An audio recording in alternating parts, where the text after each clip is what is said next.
அனைவருக்கும் வணக்கம். நாம் தமிழர் கட்சியுடைய தலைமை உறுப்பினர் சீமான் அவர்கள் மீது முன்னாள் நடிகை விஜயலட்சுமி கொடுத்த புகார் அடிப்படையில் போடப்பட்ட எஃப்ஐஆரை ரத்து செய்ய வேண்டும் என்று சென்னை உயர்நீதிமன்றத்தில் நாம் தமிழர் கட்சியுடைய வழக்கறிஞர் பாசறை ஒரு மனு போட்டிருந்தாங்க.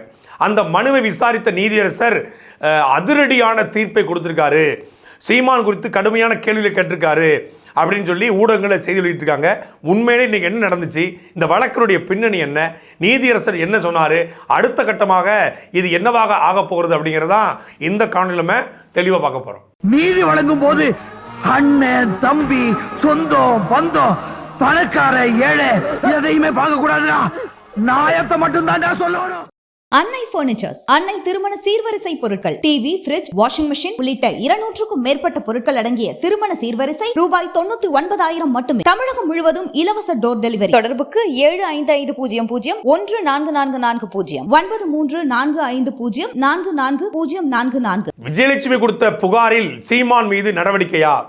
விஜயலட்சுமி கொடுத்த புகாரில் வழக்கு விசாரணைக்கு வருகிறது. விஜயலட்சுமி வழக்கில் அதிரடி திருப்பம்.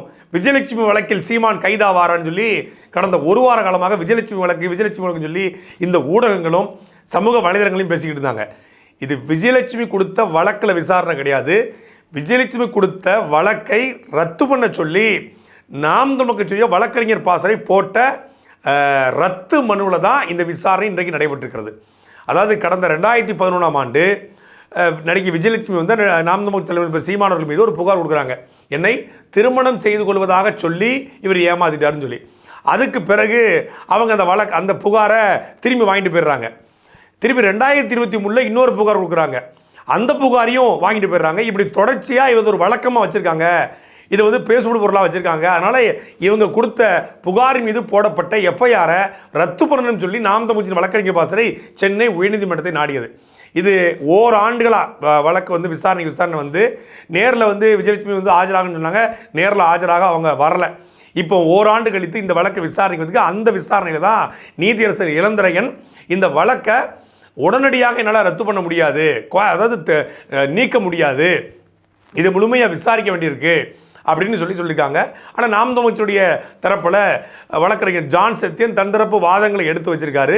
அதை எல்லாத்தையும் கேட்டுக்கொண்ட நீதியரசர் இளந்திரையன் இந்த வழக்கில் வந்து 12 வாரங்களுக்குள்ள காவல்துறை அறிக்கையை வந்து சமர்ப்பிக்கணும், என்ன நடந்திருக்கு இதோடைய ப்ராசஸ் அப்படின்னு. இதில் காவல்துறை தரப்பில் என்ன சொல்லியிருக்காங்க அப்படின்னா, சீமான் வந்து விஜயலட்சுமி வந்து திருமணம் செய்து கொள்வதாக சொல்லி அவர் ஏமாற்றிட்டாரு, அதுதான் அவன் புகார் அப்படின்னு இருக்காங்க. 2011 விஜயலட்சுமி புகார் கொடுக்குறாங்க. அந்த புகாரில் என்ன சொல்லியிருக்காங்கன்னா, சீமான் என்னை திருமணம் செய்து கொள்வதாக சொல்லி ஏமாத்திட்டாரு, அது புகார்.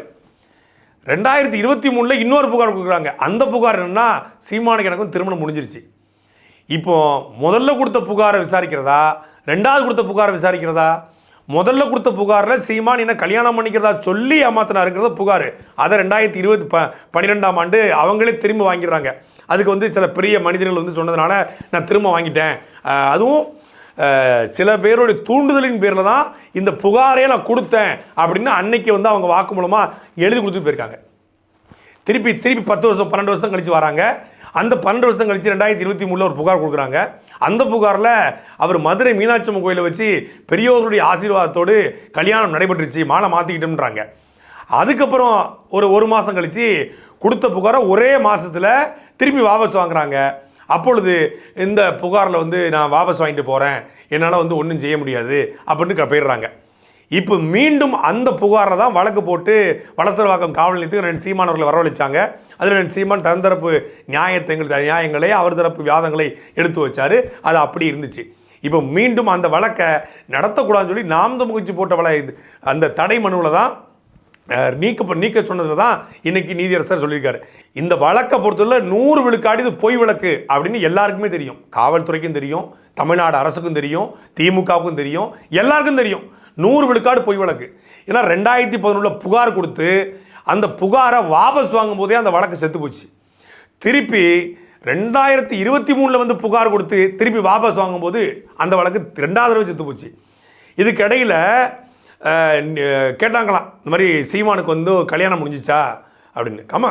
சீமானுக்கும் விஜயலட்சுமி கல்யாணம் முடிஞ்சா அப்படின்னு. சீமானுக்கு அண்ணனுக்கு தனியாக கல்யாணம் முடிஞ்சிச்சு, விஜயலட்சுமி தனியாக கல்யாணம் முடிஞ்சிருச்சு.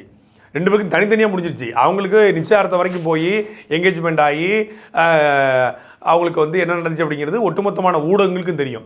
அண்ணன் சீமானவர்களுக்கு 2013 திருமணம் முடிஞ்சு குழந்தை இருக்குது. கிட்டத்தட்ட 10 வருஷமாக அவர் ஒரு குடும்ப வாழ்க்கை வாழ்ந்துட்டு இருக்காரு. இதற்கும் விஜயலட்சுமிக்கும் எந்த விதமான தொடர்பும் சம்பந்தம் கிடையாது. அப்போ விஜயலட்சுமியோட நோக்கம் தனக்கு நீதி வேணும், நியாயம் வேணும்லாம் இல்லை, சீமானவர்களே அசிங்கப்படுத்தணும், அண்ணன் சீமானை வந்து கொச்சைப்படுத்தணும். சமூக வலைதளங்களில் எவனோ போடுகிற எலும்பு துண்டுகளுக்காக அந்த எலும்பு துண்டுகளை வாங்கி கொண்டு எழுதுகிற இந்த திராவிட ஹைனாக்களுடைய தூண்டுதலின் பேரில் விஜயலட்சுமி இன்னைக்கு ஆடிக்கிட்டு இருக்காங்க. அவங்களே இந்த திராவிட கைநாக்கில் திட்டுவாங்க, திருப்பி அவங்களே வந்து சீமானனை பாராட்டுவாங்க, திருப்பி அவங்களே திராவிட கைநாக்களுக்கு ஆதரவாக இருப்பாங்க, திருப்பி அவங்களே சீமானனை வந்து மோடியை பேசுனா மோடியை நீ பேசுவியா அப்படின்னு ஒரு வீடியோ போடுறது, சீமானனை வந்து ராகுல் காந்தியை பேசுனா ராகுல் காந்தி எப்படி பேசணும் வீடியோ போடுறது, சீமானனை இலங்கையை பற்றி பேசுனா இலங்கையை பற்றி எப்படி பேசுனா வீடியோ போடுறது. இப்படி தன்னை ஒரு மனநோயாளியாக இந்த 10 வருஷத்தில் மாற்றிக்கொண்ட விஜயலட்சுமியுடைய இந்த வழக்கை நீதிமன்றம் எடுத்து விசாரிப்பது என்பது உண்மையிலே நீதிமன்றத்துடைய நேர விரயம்.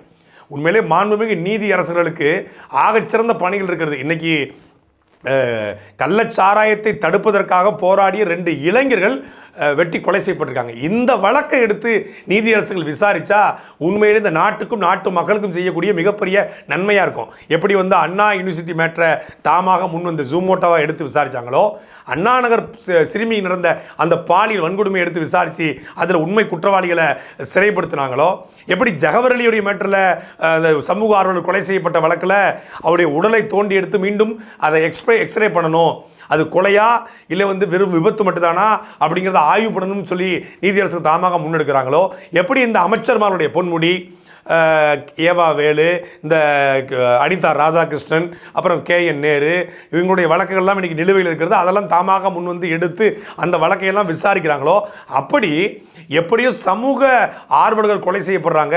தமிழ்நாடு முழுமைக்கும் மாணவிகளுக்கு பாதுகாப்பட்ட ஒரு சூழல் தமிழ்நாட்டை உருவாகிருக்கிறது. மணப்பாறையில், கிருஷ்ணகிரி போச்சம்பள்ளியில் இன்னைக்கு வந்து ஒரு பெண் காவலர் பாலியல் ரீதியாக துன்புறுத்தப்பட்டதாக செய்தி வருது. போலீஸ் பூத்துக்களை வச்சு ஒரு 13 வயது சிறுமி பாலியல் துன்புறுத்துக்கு ஆளாயிருக்கா. இந்த ஒரு மாதத்தில் மட்டும் 126 போக்சோ வழக்குகள் பாலியல் துன்புறுத்துகள் நடைபெற்றிருக்கு. இதற்கு ஒரு தனி சட்டத்தை ஏற்றி அவர்களுக்கு கடுமையான தண்டனைகளை கொடுப்பதற்கு நீதி அரசர்களும் நீதிமன்றமும் முன்வந்தா நம்ம வணக்கம் வைக்கலாம். ஒரு அப்பட்டமான பொய் வழக்கை விசாரிப்பதன் மூலமாக நீதிமன்றம் தன்னுடைய நேரத்தை வீணடிக்கிறதாக தான் ஒட்டுமொத்தமான மக்களும் பார்ப்பாங்க. இதெல்லாம் வந்து ஒரு வகையான அட்டென்ஷன் சீக்கிங் பைத்தியம். இந்த ஒரு புகழ்பெற்ற நடிகர்களில் வந்து தனுஷ் வந்து என் பையன்தான் அப்படின்னு கிளைம் பண்ணிட்டு ஒரு கூட்டம் வந்துச்சு. நான் தான் வந்து பிரபாகரன் பொண்ணு அப்படின்னு ஒரு கும்பல் வந்துச்சு. நான் பிரபாகரன் அண்ணன் மகன் அப்படின்னு ஒருத்தர் அவனுக்கும் போராட்டத்துக்கும் ஏதோ தொடர்பு இருக்க மாதிரி அவன் துப்பாக்கி எடுத்து சுட்ட மாதிரி ஒரு தடி தாண்டவரையன் திடீர்னு வந்தான். அது மாதிரி இந்த நபர்களுடைய என்ன புகழ்பெற்ற நபர்களை வந்து பேசுவதன் மூலமாக புகழ்பெற்ற நபர்கள் மீது இருந்து ஏதாவது ஒரு ஃபோட்டோ எடுக்கிறது, கொஞ்ச நாள் பழகிறது, அதை வைத்துக்கொண்டு அவங்கள மிரட்டி பணம் சம்பாதிக்கிறதுக்கு இன்றைக்கி ஆன்லைனில் எவ்வளவோ இருக்குது. திடீர்னு பார்த்தா ஒரு இன்ஸ்டாகிராமில் ஒரு வீடியோ கால் வரும், அட்டன் பண்ணோம்னா அது வந்து ஆப்போசிட்டில் வந்து ஒரு பெண் வந்து நியூடாக நிற்கும். உடனே அதை ஸ்க்ரீன்ஷாட் எடுத்து வச்சு நீ வந்து இந்த அக்கௌண்ட்டுக்கு வந்து நீ பணம் போடலைன்னா உன்னை வந்து இந்த வீடியோ எடுத்து வெளியிட்டுருவோம், அங்கே உன் முகம் இருக்குது, உன் முகத்தை மார்ஃபிங் பண்ணி நீ நியூடாக இருக்கிற மாதிரி வச்சு நம்ம வீடியோ வெளியிட்டுருவேன், பணம் போடுன்னு சொல்லி தமிழ்நாட்டில் புகழ்பெற்ற பல தயாரிப்பாளர்களே இந்த மாதிரியான மிரட்டலுக்கு ஆள்பட்டு பணம் கொடுத்துருக்காங்க. அப்படி நிறைய இந்த மாதிரி ஆன்லைன் ஸ்கேம் நிறைய வருது, ஆன்லைன் செக்ஸ் ஸ்கேம் நிறைய வருது. அதுபோல தான் இதை விஜயலட்சுமி வழக்கம். முழுக்க பணம் பறிப்பதை மட்டுமே நோக்கமாக வச்சு இந்த மாதம் வாடகை இல்லையா 2 வீடியோ இறக்கி விடும்டா அப்படிங்கிற மாதிரி, வாடகை பணம் இல்லையா, மளிகை ஜாமான் வாங்க காசு இல்லையா, ஒரு 2 வீடியோ போடுறது. எவனாவது அண்ணன் சீமானை நேரடியாக வீழ்த்த முடியாதவன், கருத்தியலாக, கொள்கையாக, கோட்பாடாக, சித்தாந்தமாக, தத்துவமாக, தர்க்கமாக அவரிடத்தில் நிற்க முடியாத இந்த திராவிட ஹைனாக்கள், இந்த திராவிட கூலிகள், இந்த அயோக்கியர்கள் அவதூறுகளை மட்டுமே, வன்மத்தை மட்டுமே, ஆபாசத்தை மட்டுமே நம்பியிருக்கிற இந்த கூட்டம் பெரியாரை வச்சு சீமானை வீழ்த்த முடியல, அண்ணாவை கொண்டு சீமானை வீழ்த்த முடியல, கலைஞரை வச்சு சீமானை வீழ்த்த முடியல, இப்போ விஜயலட்சுமி வச்சு வீழ்த்தலான்னு பார்க்குறாங்க. அப்படி பார்த்தா பெரியார் அண்ணா கலைஞரை விட விஜயலட்சுமி தான் இவங்களுக்கு பெரிய தெய்வமாக தெரியுது. என் தாயே, என் தெய்வமே, என் குலசாமியே, எப்படியாவது சீமானை வந்து சிறைக்கு அனுப்பி எங்களை காப்பாற்று அப்படின்னு விஜயலட்சுமி காலில் மண்டிகிட்டு இருக்கிறது மொத்த திராவிடம். காவல்துறை இந்த வழக்கில் ரொம்ப மும்முரம் காட்டுதான். அதுவும் தமிழ்நாட்டில் ஒரு முக்கியமான ஊடகம் இது நம்ம எந்நேரமும் நாம் தமிழ் கட்சியிலேருந்து யாராவது விலகினா அவன் வீட்டு மாட்டு கொட்டகையிலே வந்து கொட்டகையை வச்சு படுத்துக்கிட்டு பைக் வச்சுட்டு உட்காந்துருப்பாங்க. சன் டிவியில் ஒரு கும்பல். அதை நடத்தக்கூடிய குணசேகரன் எப்படியாவது கைது பண்ணுங்க சீமானை அப்படின்னு கண்ணை கசைக்கிட்டு அழுறாப்பிலையாம். சீமானை கைது பண்ணணும் அப்படின்னா தான் நான் சாப்பிடுவேன் அப்படின்னு அழுறாப்பிலையாம். அழுது திமுக தலைமைக்கிட்ட உங்களுக்கு இது இல்லையா, என்ன உங்கள் ஆட்சி நடந்துகிட்டு இருக்கு, இந்த ஆட்சியை சீமானை கைது பண்ண முடியலன்னு சொல்லி வானத்துக்கு முன்னாடி குதிக்கிறாப்பிலையா. வேணா நீங்கள் ஏன் பழனிக்கு பால் கார்டு எடுத்து போகக்கூடாது, சீமானை கைது பண்ணி தீமுதிங்களே, அழகு காவடி, பறவை காவடி, பால் காவடி அது மாதிரி எடுங்க நீங்கள் குணசேகரன். அவ்வளவு இது சீமானை கைது பண்ணுறதுக்கு. இப்போ இந்த பெரியாருடைய விவகாரத்தில் அண்ணன் சீமானை வந்து தமிழ்நாடு முழுக்க ஒரே நாளில் 100 வழக்கை பதிவு பண்ணுறாங்க. 200 புகார் 100 வழக்கு. இந்த 100 வழக்கு புகார்லையுமே கிட்டத்தட்ட இது வரைக்கும் வடலூரில் வந்து சம்மன் கொடுத்துருக்காங்க, நேரில் ஆஜராக சொல்லி 41A. அதே போல் செங்கல்பட்டு காவல் நிலையத்திலேருந்து 41A சம்மன் கொடுத்துருக்காங்க. இப்போ ஈரோடு கருங்கல்பாளையத்தில் நீ வெடிகுண்டை கொண்டு வா, நீ வெங்காயத்தை கொண்டு வந்தால் நான் வெடிகுண்டை கொண்டு வருவேன், உன் கோட்பாடு வெங்காயம், என் கோட்பாடு வெடிகுண்டு, நான் வீசுறேன்னா புல்லு கூட இருக்காதுன்னு சொல்லி அண்ணன் சீமான் சொன்னார். அது ஒரு கருத்தியலாக தர்க்கமாக பேசியது தான். உன்னுடைய திராவிட தத்துவம் வெங்காயம், என்னுடைய தமிழ் தேசிய கோட்பாடு வெடிகுண்டு, உடனே வெடிகுண்டை வீசுவன்ட்டாரு. இப்போ அக்கினி குஞ்சொன்று கண்டேன் நாங்கள் ஒரு கட்டிலே பொந்தினை வைத்தேன்னா அக்கினின்னா இப்போ நெருப்பால் எரிஞ்சிக்கிட்டு இருக்க குஞ்சாது. தனி ஒரு மனிதனுக்கு உணவு இல்லைன்னா ஜகத்தை அழிச்சிரு. பாரதியார் உலகத்தை அழிக்க சொல்லிட்டாரா, ஜனசேர் பண்ண சொல்லிட்டாருன்னு சொல்லி அவரை கைது பண்ணிடலாமா? கொலை வாளினை எடடா மிக கொடியோர் செயல் அறவே என்றார். கொலை வாள் எடுக்கணுமா, அறுவார் எடுத்து வெட்ட சொல்கிறாரா, பெரிய குலகார பையனா பாரதிதாசன் அப்படின்னு சொல்லுவீங்களா? அது ஒரு அறச்சிட்டம். ஒரு ஒரு ஒரு கருத்துக்காக, ஒரு மோட்டிவேஷனுக்காக, ஒரு எழுச்சிக்காக சொல்லுவது. அப்படித்தான் வெங்காயம் வெடிகுண்டுன்னு சொல்லி ஓமைக்காக சொன்னார். உடனே வெடிகுண்டை வீசுன்ட்டாருங்க அப்படின்னு. அக்னியாக கொதிக்கிறாங்க, அக்னி பிளம்பா மாறினா அக்னி முன்னு நெருப்பாக எரிவாங்களா? நெருப்புரைன்னு போடுவாங்க. நெருப்புரை தீப்பிடிச்சி எரிச்சிட்டு பேசுவாங்களா? இல்லை. அப்படி ஒரு ஓமைக்காக பேசப்பட்டதை ஈரோடு கருங்கல்பாளையத்தில் ஒரு வழக்கை கொண்டு வந்து இன்னைக்கு காலையில் சம்மன். நேற்று இரவு 12 மணிக்கெல்லாம் சீமான் கைது செய்யப்படுக இருக்கிறார், சீமானை கைது செய்ய வாய்ப்புன்னு சொல்லி 12:45 சென்னை வானூர்தி நிலையத்தில் ஒட்டுமொத்த பத்திரிகையாளர் நிற்கிறாங்க. வெளியே வந்து பார்த்தா ஒரு காவல்துறை இல்லை. கைது பண்ணதான் காவல்துறை தானே வரணும். திருநெல்வேலியில் 9 மணிக்கு பார்த்தா நியூஸ் வருது, சீமான் வீட்டில் போலீஸ் குவிப்பு, பதட்டம், சீமானை கைது செய்ய நெருங்குகிறது காவல்துறை. இப்படி தான் சொன்னாங்க. விஜயலட்சுமி வரக்கில் ஊட்டிக்கு நெருங்கியது தனிப்படைன்னு இன்னைக்கு வரைக்கும் நெருங்கிட்டு இருந்த தனிப்படை எங்கே போச்சுன்னு தெரியல. இப்படியே அண்ணன் சீமானை கைது பண்ணி முடக்கி அதன் மூலமாக தங்களுடைய ஆவேசத்தையும் தங்களுடைய கோபத்தையும் அந்த திராவிடத்தின் மீதான சீமான் விமர்சனத்தை தாங்க முடியாத ஆட்கள் தனித்து கொள்ளலான்னு பார்க்குறாங்க. நீங்கள் தர்க்கம்னா தர்க்கம் வைக்கணும். சீமான் கேட்குற கேள்விக்கு பதில் சொல்லணும். அவர் ஒன்றும் பெரியாரை இழிவுபடுத்தலை. பெரியார் பேசுனதை பேசினார். பெரியாரை பற்றி பேசினாரா இல்லை பெரியார் பேசுனதை பேசினாராங்கிற கேள்வி இருக்குது. பெரியார் பேசியதை, பெரியார் என்னென்ன மொழியில் பேசினாரோ அதை கூட ஃபில்டர் பண்ணி கொஞ்சம் கண்ணியமாக தான் சீமான் அவர்கள் பேசியிருக்காங்க. நீதிமன்றத்துக்கு போனால் இந்த ஈவேரா சம்மந்தப்பட்ட வழக்கு ஒரு நொடி கூட நிற்காது. உச்சநீதிமன்றத்துக்குலாம் இந்த வழக்கு போச்சுன்னா தூக்கி கேஸ் கட்டே தூக்கி போட்டுட்டு இதெல்லாம் ஒரு வழக்காக கொண்டு போகன்றான். ஏன்னா அவங்க ஆர்டிக்கல் 19A கருத்து சுதந்திரத்தை மதிக்கக்கூடிய நீதிபதிகள் இன்றைக்கி சென்னை உயர்நீதிமன்றத்திலையும் உச்சநீதிமன்றத்திலையும் நிறைய பேர் இருக்காங்க. நீதிமன்றங்களை பொறுத்தளவில் இந்த வழக்கு முழுமையாக விசாரிக்கப்பட்டால் தூக்கி தூர போட்டுரும். அதே போல தான் விஜயலட்சுமி வழக்கை நாம் தமிழ் கட்சி உடனடியாக உச்சநீதிமன்றம் எடுத்துகிட்டு போகிறாங்க.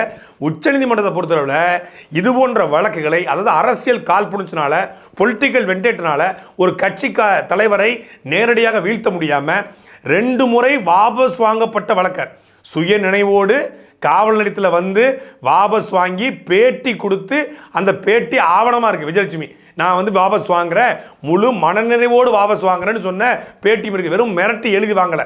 அப்போ அப்படிப்பட்ட ஒரு வழக்கில் அண்ணன் சீமானை கைது செய்ய நினைப்பதும் அதை விசாரிக்க நினைப்பதும் அப்பட்டமான நேர வரையும் நாம் தமிழ் கட்சி உச்சநீதிமன்றத்தில் இந்த வழக்கை விரைவில் உடைக்கும். சாட்டை எடுத்து நாட்டை திருத்து